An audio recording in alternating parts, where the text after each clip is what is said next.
రాష్ట్ర వ్యాప్తంగా రాజకీయ సమీకరణలు ఎక్కడ చూసినా జిల్లా వ్యాప్తంగా ఎవరు బరిలో ఉంటున్నారు, ఏ సీటు ఎవరికి దక్కుతుంది అనేది ప్రజలు పెద్ద ఎత్తున చర్చించుకుంటున్నటువంటి పరిస్థితి.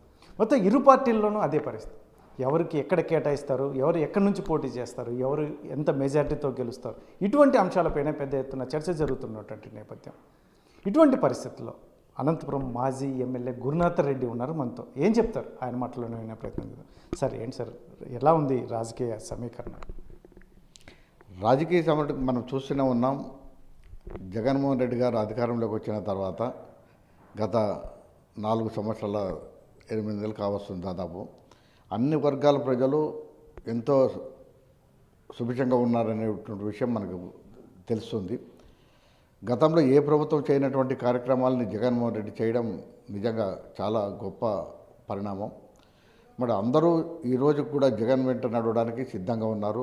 రాష్ట్రంలో ఉన్నటువంటి అన్ని వర్గాల ప్రజలు కూడా తిరిగి జగన్మోహన్ రెడ్డి గారికే పట్టం కట్టడానికి సిద్ధంగా ఉన్నారనేది మా అభిప్రాయం. ఎందుకంటే గతంలో ఏ ముఖ్యమంత్రి ఏ రాష్ట్రంలో కూడా చేయనటువంటి సంక్షేమ కార్యక్రమాలు కానీ అదేవిధంగా అభివృద్ధి కానీ చేపట్టడం మనం కళ్ళారా చూస్తున్నాం. ఈరోజు అన్ని వర్గాల ప్రజల్ని ఆదుకోవడంలో ముఖ్యంగా ముందున్నారు. ఇటు వైద్యం కానీ, విద్య కానీ, అదేవిధంగా ఆర్థిక సమస్యలతో ఇబ్బందులు పడుతున్నటువంటి సంక్షేమ కార్యక్రమాలతో ఆదుకోవడం, అన్ని వర్గాల్ని ఆదరించడం. నిజంగా రాష్ట్రంలో ఇన్ని కులాలు ఉన్నటువంటి విషయం కూడా తెలియనటువంటి వారికి ఈరోజు ఎన్నో కుల ప్రాతిపదికను కూడా వాళ్ళకు గుర్తించి వాళ్ళకు సరైనటువంటి రీతిలో గౌరవించడం జరిగింది. మరి ఇటువంటి పరిణామంలో తిరిగి ఖచ్చితంగా జగన్మోహన్ రెడ్డి అధికారంలోకి రావడం ఖాయం. ఎందుకంటే ఏ విధంగా చూసినా కూడా ఏ ముఖ్యమంత్రి చేయనటువంటి కార్యక్రమాలు జగన్మోహన్ రెడ్డి చేపట్టడం జరిగింది.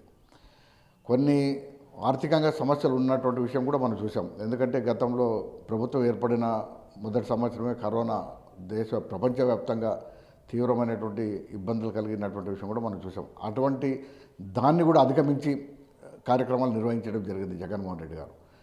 అదేవిధంగా ఈరోజు ఎక్కడికి వెళ్ళినా కూడా జగన్మోహన్ రెడ్డి గారికి బ్రహ్మరథం పడుతున్నారు.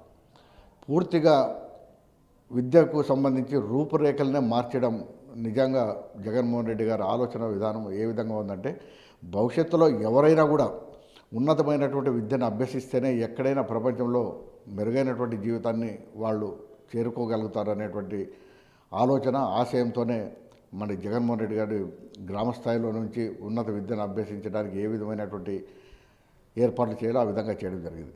అంతేకాకుండా ధనిక పేద అనే తేడా లేకుండా ప్రతి ఒక్కరూ సమానమైనటువంటి విధంగా ఉండేటట్టు స్కూళ్ళలో పిల్లలకు డ్రెస్సులు కానీ, స్కూళ్ళ వసతులు కానీ, అదేవిధంగా టాయిలెట్స్ కానీ ఏ విధంగా చూసినా కూడా అందరికీ సమానమైనటువంటి రీతిలో ఉండేటువంటి భేదాభిప్రాయాలు కలగకుండా, ఇటు పెద్ద వ్యవసాయదారు కుటుంబం నుంచి వచ్చినాడు, లేదంటే పెద్ద ఉద్యోగస్తుని పిల్లలని, లేదంటే మామూలు కూలి పోయే పిల్లలు అనేటువంటి తారతమ్యాలు లేకుండా అందరూ ఒకటే రకమైనటువంటి డ్రెస్సులతోటి, ఒకటే రకమైనటువంటి భోజనంతో, అంటే ఎవరికి మేము గొప్ప మేము తక్కువ అనేటువంటి భేదాభిప్రాయాలు ఆ వయసులో కలగకుండా చేసినటువంటి వ్యక్తి జగన్మోహన్ రెడ్డి గారు.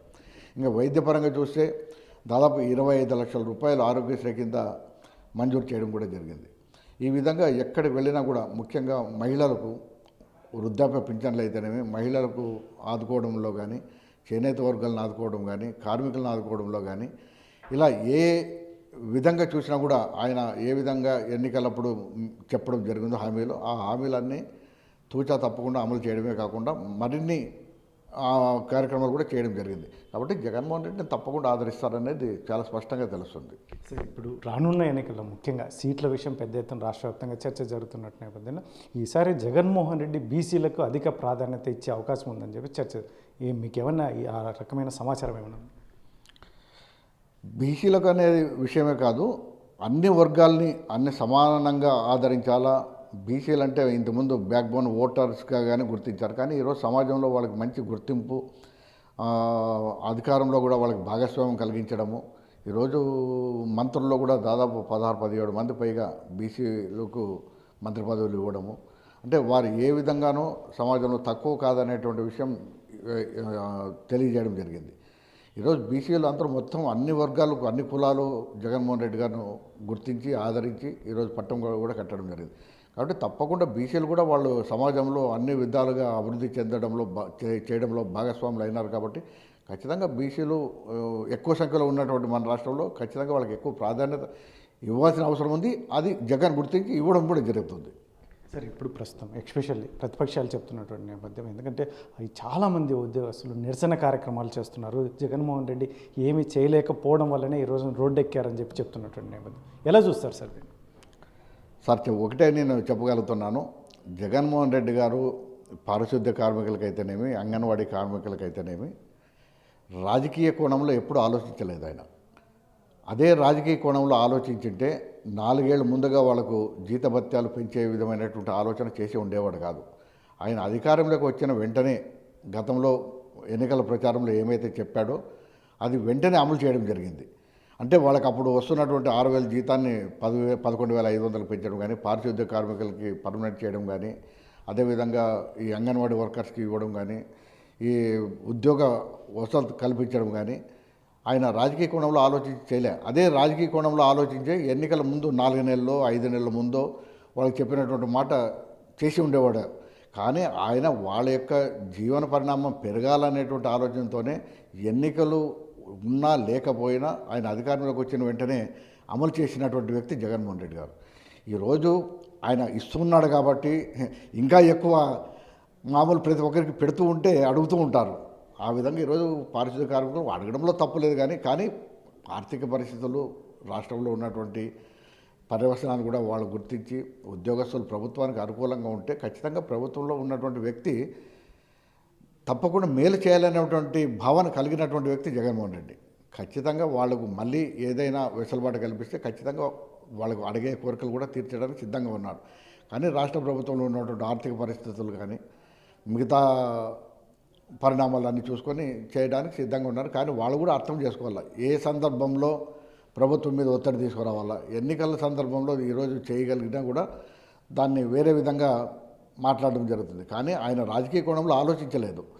అధికారంలోకి వచ్చిన వెంటనే వాళ్ళకి చెప్పినటువంటి ఎన్నికల సందర్భంలో కానీ ప్రచారంలో కానీ చెప్పినటువంటి అమలు చేశాడు.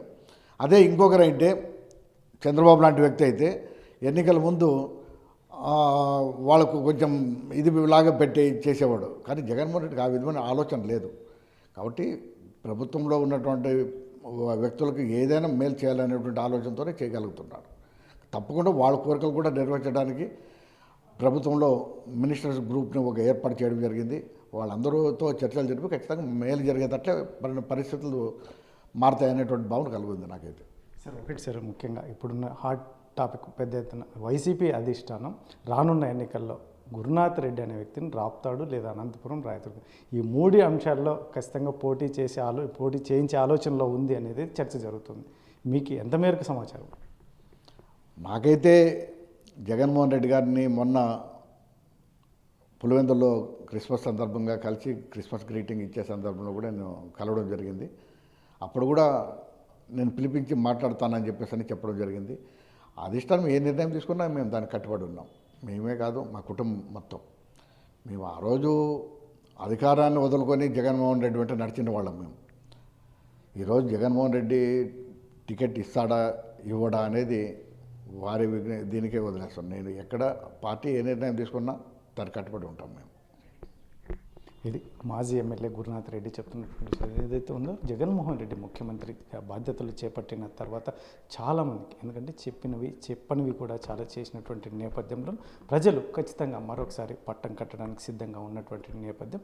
ఉద్యోగస్తులకైతే మాత్రం గతంలో చెప్పిన విధంగా చేశాడని, కాకపోతే ఇప్పుడున్న పరిస్థితుల్లో ఆ రాష్ట్ర ఆర్థిక పరిస్థితులను దృష్టిలో ఉంచుకొని కూడా ఉద్యోగస్తులు ఆ రకంగా ముందుకెళ్లాలని, ఇటువంటి పరిస్థితుల్లో మరొకసారి గెలిస్తే అందరికీ న్యాయం చేసే విధంగా జగన్మోహన్ రెడ్డి పాలన ఉండబోతుందని, అందులో ముఖ్యంగా ఏదైతే ఉందో జిల్లాలో పరిస్థితులు ఎన్నికల్లో రాబోయే ఎన్నికల్లో పాల్గొన్నటువంటి నేపథ్యంలో ముఖ్యంగా సీట్ల విషయంలో ఎవరైనా కూడా ముఖ్యంగా జగన్మోహన్ రెడ్డి తీసుకునే నిర్ణయానికి మా కుటుంబం కట్టుబడి ఉంటుంది. ఎక్కడి నుంచి పోటీ చేయమన్నా లేదంటే ఏది చెప్పినా తూచా తప్పకుండా పాటించడానికైతే గురునాథ్ రెడ్డి కుటుంబం ఖచ్చితంగా పాటిస్తుందని చెప్పేసి ఒకవైపు చెప్తున్నటువంటి నేపథ్యంలో మరి చూడాలి. మరి రానున్న ఎన్నికల్లో ఖచ్చితంగా చాలామంది అయితే గురునాథ్ రెడ్డి కుటుంబ ఫ్యామిలీ ఏదైతే ఉందో ఆ అభిమానులు అయితే మాత్రం పెద్ద ఎత్తున ఖచ్చితంగా పోటీలో ఉంటాడని ఒకవైపు చెప్తున్నటువంటి నేపథ్యంలో మరి అధిష్టానం ఎలా చూస్తుంది, దీన్ని ఏ నిర్ణయం తీసుకుంటున్నది వేచి చూడాల్సిన విషయం. కెమెరా పర్సన్ సుధాకర్తో చల్లాకి నాయుడు, RTV అనంతపురం.